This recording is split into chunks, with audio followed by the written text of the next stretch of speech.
आज मी तुम्हाला एक गोष्ट सांगणार आहे. ही गोष्ट आहे अंजली आणि अजय यांच्याबद्दल, एका नवविवाहित जोडप्याबद्दल. त्यांच्या लग्नाचा पहिलाच वाढदिवस होता. सकाळी दोघे चहा घेत बसले होते. बाहेरच्या लोकांना ते एक परफेक्ट जोडपं वाटायचं, पण आतून मनाच्या कुठल्या तरी कोपऱ्यात काहीतरी तुटलेलं होतं. तेवढ्यात अंजली म्हणाली, आपण एकमेकावर प्रेम करतो, पण मनमोकळेपणाने बोलत नाही. म्हणून मी 2 डायऱ्या आणल्या आहेत. ज्या गोष्टी आपण एकमेकांना थेट बोलू शकत नाही, राग, तक्रारी, इच्छा, अपेक्षा, जे काही मनात असेल ते या डायरीत लिहायचं. आणि पुढच्या वर्षी आपण एकमेकांच्या डायऱ्या वाचायच्या. कदाचित आपल्याला कळेल आपण नेमकं कुठे चुकतोय. अजयला ही कल्पना आवडली. दोघांनी आपापल्या डायऱ्या हातात घेतल्या आणि लिहायला सुरुवात केली. अजय लिहितो, आज लग्नाचा पहिला वाढदिवस खूप छान गेला. अंजली लिहिते, आजचा दिवस खूप सुंदर आहे आणि पाहता पाहता वर्ष कसं निघून गेलं कळलंच नाही. काम, जबाबदाऱ्या, रोजचे छोटे छोटे गैरसमज यात वेळ झपाट्याने जात होता. एका संध्याकाळी अंजली स्वयंपाक करत होती. अजय बाथरूम मध्ये होता. तेवढ्यात अजयच्या फोनवर एक मेसेज आला. आज येशील का? बोलायचंय. फोनवर नाव नव्हतं, फक्त एक नंबर. अंजलीने तो मेसेज पाहिला आणि तिच्या मनात शंकेची एक लहानशी ठिणगी पेटली. ती विचारणार होती, तेवढ्यात अजय बाहेर आला आणि त्याने तो मेसेज लगेच डिलीट केला. त्या रात्री अंजलीने डायरीत लिहिलं, फोनवर सगळं कळत नाही. कधी कधी तू मला दूर ठेवतोस असं वाटतं.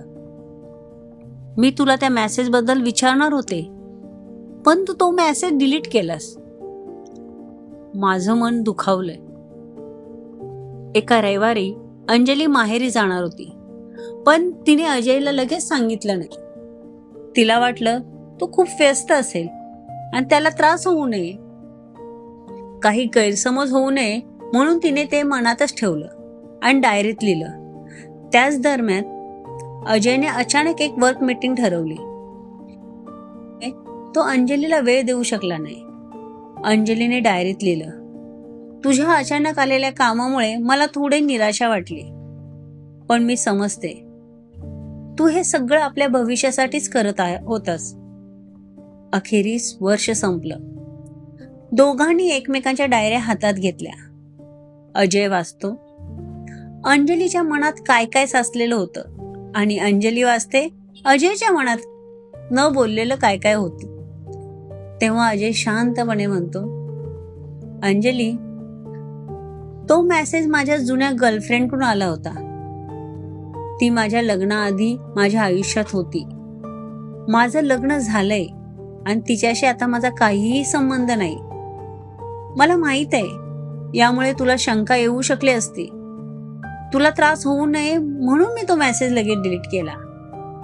माझं मन फक्त तुझ्यासोबत आहे, तुझ्यासाठीच. माझं प्रेम कधीच कमी झालेलं नाही. अंजली म्हणते, माझ्या मनातल्या शंका, गैरसमज आज पूर्णपणे दूर झाले. माझा हेतूही तोच होता. आपल्या नात्यात गैरसमज नकोत. माझं प्रेम आणि माझी काळजी फक्त तुझ्यासाठीच आहे. दोघांनी त्या डायऱ्या हातात घेतल्या आणि जाळून टाकल्या. जुन्या तक्रारी, शंका, गैरसमज सगळ्यांचा धूर हवेत विरून गेला. उरला तो फक्त एक नवा सुगंध, प्रेमाचा, समजूतदारपणाचा आणि विश्वासाचा. ही गोष्ट मी तुम्हाला सांगते कारण आपल्या आयुष्यातील छोट्या छोट्या गैरसमजांना, शंकांना, तक्रारींना मनात घर करायला वेळ लागत नाही. पण जर आपण मन मोकळं ठेवलं, एकमेकांची बाजू समजून घेतली आणि जुन्या रागाला जाळून टाकलं, तर नातं पुन्हा नवविवाहितासारखं ताजं होऊ शकतं.